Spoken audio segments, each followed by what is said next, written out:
Assalamualaikum warahmatullahi wabarakatuh.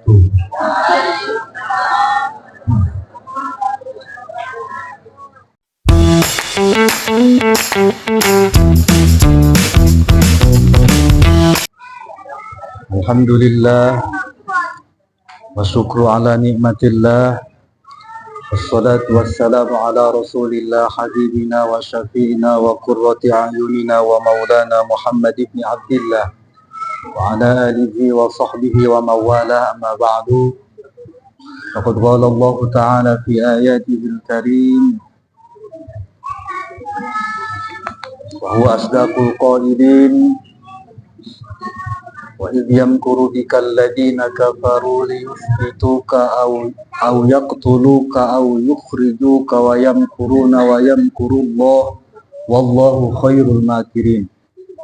Wa qala nabiyyi wa nabiyyukum sayyiduna Muhammadun sallallahu alaihi wasallam innamal a'malu binniyat. Sadaqallahul azim wa ballagha rasuluhu habibuhun nabiyyul karim. Wa nahnu ala dzalika minasyahidin wasyakirin walhamdulillahi rabbil alamin. Alhamdulillah, terkadang manusia itu hanya bisa berencana, hanya punya plan. Adapun yang menentukan hakikatnya jadi atau tidaknya rencana kita itu adalah Allah Subhanahu wa Ta'ala. Kadang-kadang kita sudah musyawarah, sudah matang, sudah fix bahwa esok akan berangkat, tiba-tiba pada saatnya apa aja alasan, ban mobilnya tiba-tiba bermasalah ataupun jalannya tiba-tiba longsor dan sebagainya. Itulah cara Allah untuk menggagalkan rencana kita. Tetapi walaupun awalnya tidak ada kendala, badan kita awalnya kurang sehat, sehingga kita tidak akan berangkat, tidak akan bisa mengikuti kegiatan esok hari. Tetapi ketika kata Allah, kamu harus berangkat, tiba-tiba jam 6 pagi badan kita sehat bugar, mobil datang sendiri, ongkos ada yang minjemin. Akhirnya walaupun di luar perencanaan, kalau Allah mau jadi, ya jadi. Maka saya teringat waktu saya sekolah dulu, waktu ada PNG. Kalau dulu mungkin bahasanya bukan PNG, apa ya, jalan-jalan gitu. Jalan-jalan liburan ke SMP itu, saya itu fix tidak mau ikut dengan segala alasan, di mana teman-teman semuanya pada ikut. Saya tidak mau ikut karena kebetulan orang tua mungkin tidak sempat itu. Bahwa intinya dengan segala kekurangan ekonomi saya tidak ikut.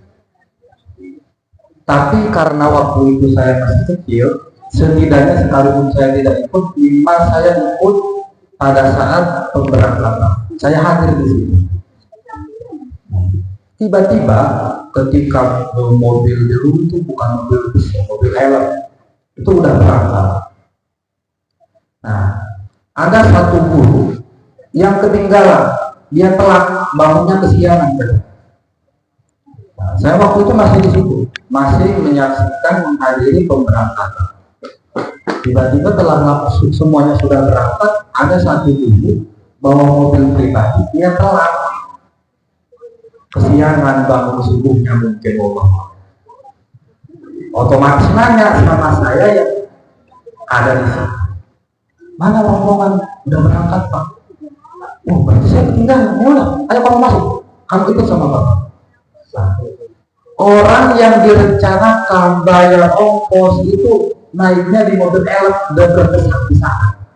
Saya yang tidak direncanakan, tidak bayar ongkos, malah naik di mobil yang ada AC-nya, mobil pribadi. Itulah rahasia Allah. Tidak akan pernah kita bisa sangka-sangka. Makanya wana sulit tadbir, wallahu takdir. Manusia hanya sebatas perencana, adapun yang menentukan itu adalah Allah Subhanahu wa ta'ala. Makanya agama mengajarkan setiap ada sesuatu yang akan kita lakukan, maka kita ucapkan insya Allah. Nanti kalau di santri itu, kalau ibu-ibu ataupun bapak-bapak ada ragu, itu biasanya insya Allah lah kita. Tapi kalau udah yakin ongkos sudah ada, mobil aman, rokok stok banyak, ya udah, jadi itu kadang-kadang lupa insya Allah. Tapi kalau ada ragu-ragu, baru ya insya Allah aja lah, nanti besok kabarin lagi. Padahal nggak seperti itu bang. Mau kita yakin, mau ragu, tetap insya Allah saya besok akan nanti. Kita ragu-ragu, insya Allah saya besok akan nanti. Makanya apabila sya'a Allah menghendaki gitu. Nah, makanya kalau kita di tulisan di WA itu ya, insya Allah secara tertulis itu bisa berubah makna, karena di kebiasaan kita menulis di bahasa Indonesia itu INSYA, insya langsung dapat Allah. Nah, itu berbeda ya maknanya. Yang seharusnya kita cara menulisnya itu IN spasi SYA koma di atas sya'a, insya Allah. Kalau insya Allah artinya Allah melahirkan gitu ya. Nah, itu beda maknanya. Insya Allah artinya melahirkan Allah. Itu bahaya. Makanya secara kesesuaian dalam arti sesungguhnya itu pertama spasi SYA titik koma di atas sya'a baru Allah. Kira-kira sampai sini ibu bisa dipahami? Oh sudah, oke. Syawal, Hafid, Haji. Ini haji akhir ya. Udah 3 bulan. Rupanya saya harusnya bulan kemarin kan ya. Karena qadarullah baru selesai keluarga.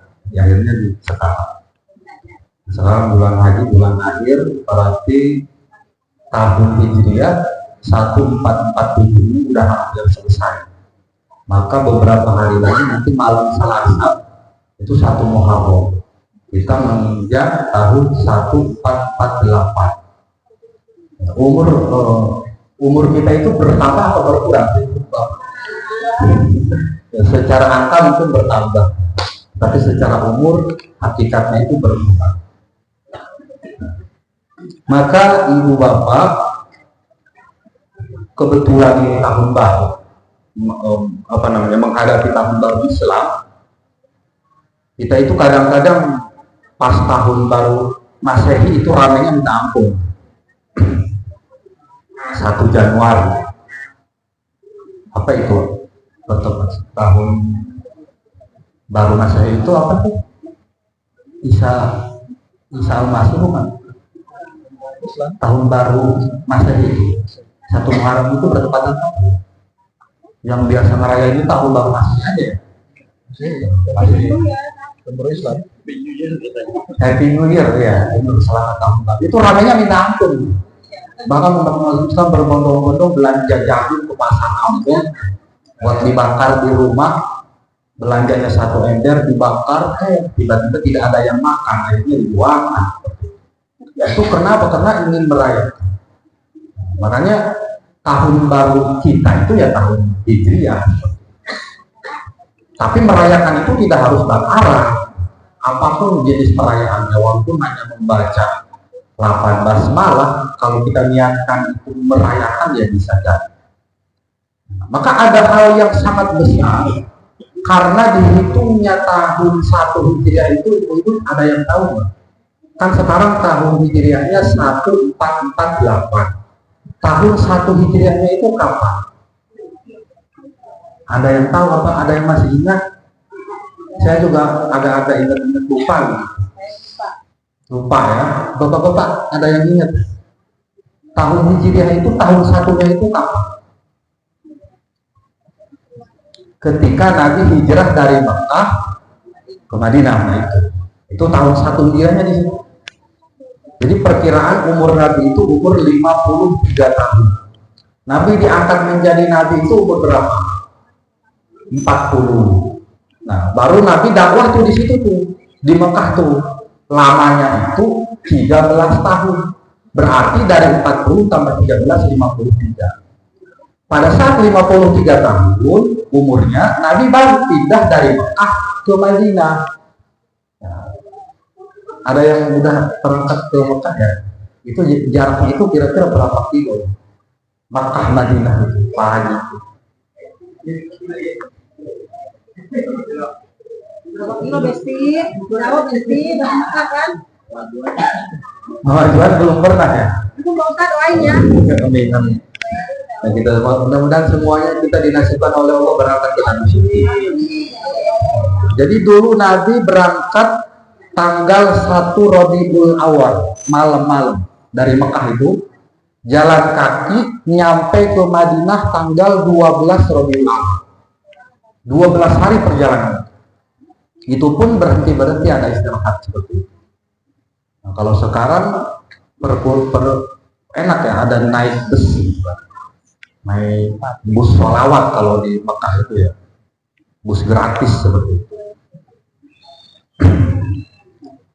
Apa yang membuat awal Nabi itu hijrah dari Mekah ke Madinah? Itu diabadikan oleh Allah kejadiannya di dalam surat Al-Anfal ayat 30. Faqala ta'ala wa idh yamkuru bikal ladzina kafaru. Pada saat itu orang-orang kafir Quraisy pada saat itu, Nabi sedang gencar-gencarnya dakwah, menyebarkan agama Islam, udah secara terang-terangan pada saat itu. Tiba-tiba Abu Jahal dan antek-anteknya ini mikir, ini Muhammad kalau dibiarin ini makin kebangetan, pengikutnya semakin banyak, followersnya menyaingi followers kita. Nah, akhirnya mereka ada rasa iri kepada Nabi. Mau tidak mau Muhammad ini harus dibinasakan. Ini akhir bulan Safar pada saat itu. Musyawarah ini terjadi akhir bulan Safar. Ya. Sehingga tibalah terjadi perkumpulan antara pembesar-pembesar Quraisy pada saat itu. Tujuannya adalah untuk menghentikan dakwah Nabi Muhammad. Maka yang pertama ada yang berpendapat caranya kita penjara saja Muhammad. Yang kedua ada yang berpendapat kita bunuh saja sudah. Kalau di penjara masih ngerepotin kita, yang enak, yang tenang, aman, udah bunuh aja udah Muhammad. Terakhir pendapat ketiga, kita usir saja Muhammad, asingkan dari negeri Mekah, usir ke tempat yang jauh sehingga tidak memungkinkan dia kembali lagi ke sini. Jadi ada 3 pendapat. Pertama di penjara, kedua dibunuh, ketiga diusir. Ini ancaman bukan main-main. Inilah resiko perjuangan. Kalau kita mau bergerak pasti ada resiko. Konsekuensi harus kita siap terima. Kalau kita mau bergerak. Contoh, hal kecil saja, sampah berserakan di mana-mana. Ketika ada yang aktif menyuarakan sampah, itu pasti ada risiko. Pertama, pasti dia banyak ngomongin orang. Ya tuh padahal mas santai aja sih. Sok sibuk seperti pasti dia ngomong. Orang yang aktif dalam satu hal itu pasti ada risikonya. Yang padahal resiko itu adalah ujian yang kalau dia lanjutin itu tidak ada masalah betul. Pasti ada risikonya. Termasuk apalagi Nabi Muhammad selalu berdakwah berjuang. Risikonya apa? Dari orang-orang kafir, bahkan mau dibunuh Nabi Muhammad. Akhirnya dari 3 pendapat ini diputuskan yang dipilih adalah pendapat kedua. Siapa yang menginisiasi pendapat kedua ini adalah siapa lagi kalau bukan Abu Jahal. Abu Jahal melontarkan pendapatnya, kita bunuh saja Muhammad. Nah, akhirnya disepakati. Malam 1 Rabiul Awal semua kafir Quraisy kumpul di depan rumahnya Nabi, melakukan pagar betis. Tidak boleh Nabi Muhammad pada saat itu keluar dari rumah. Dikelilingi sama geng-geng coklat gitu ya. Tapi kalau sekarang mungkin geng-geng coklat. Pagar betis pokoknya. Kuat, rapi, dan pasti berhasil rencananya. Maka apa kata Allah? Wayang kuruna wayang kurullah di kelanjutan ayat. Mereka membuat makar terhadap Nabi, namun wayang kurullah, Allah balas tipu daya mereka makar. Apa yang terjadi? Jibril memberitahu informasi musyawarah kafir Quraisy kepada Nabi. Muhammad, awas, kamu akan ada ancaman besar. Silahkan kamu hijrah sekarang ke Madinah. Malam-malam Nabi berangkat. Tempat tidur Nabi nyuruh Sayyidina Ali. Ali, kamu tidur di tempat tidur saya, pakai selimut saya, biar orang kafir nyangka yang tidur itu adalah saya. Ali, oh Muhammad, oh Nabi itu berat. Enggak gitu. Sayyidina Ali, sahabat Nabi, siap Nabi. Nah, itu luar biasa. Taruhannya nyawa loh. Sayyidina Ali ditugaskan, diamanahkan hal yang sangat berat, tapi dengan sangat yakin menjawab siap. Kalau kita mah Masya Allah mikir dulu. Misalkan ada Pak RW lagi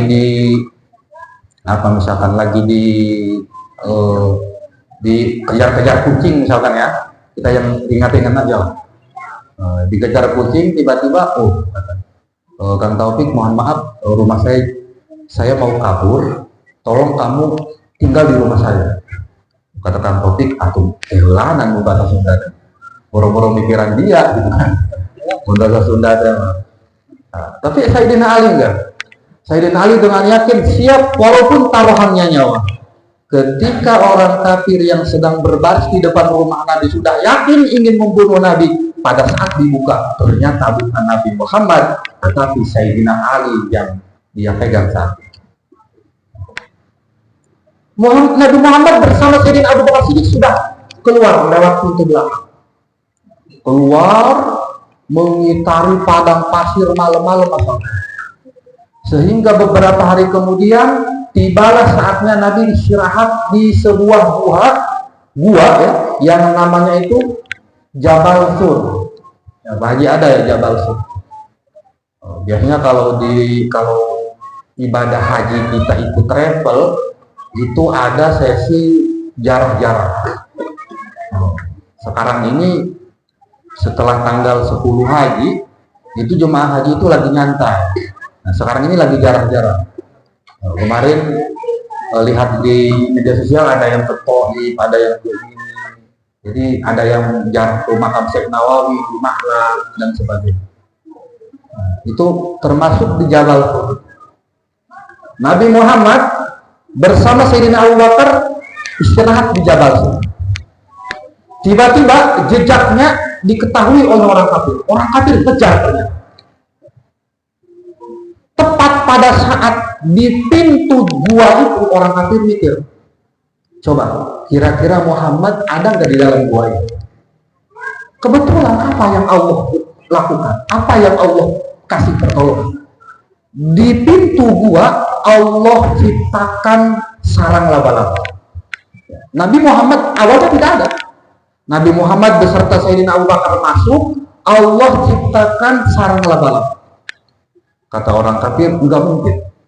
Kalau seandainya tadi ataupun kemarin ada yang masuk, pasti tidak akan ada sarang laba-laba.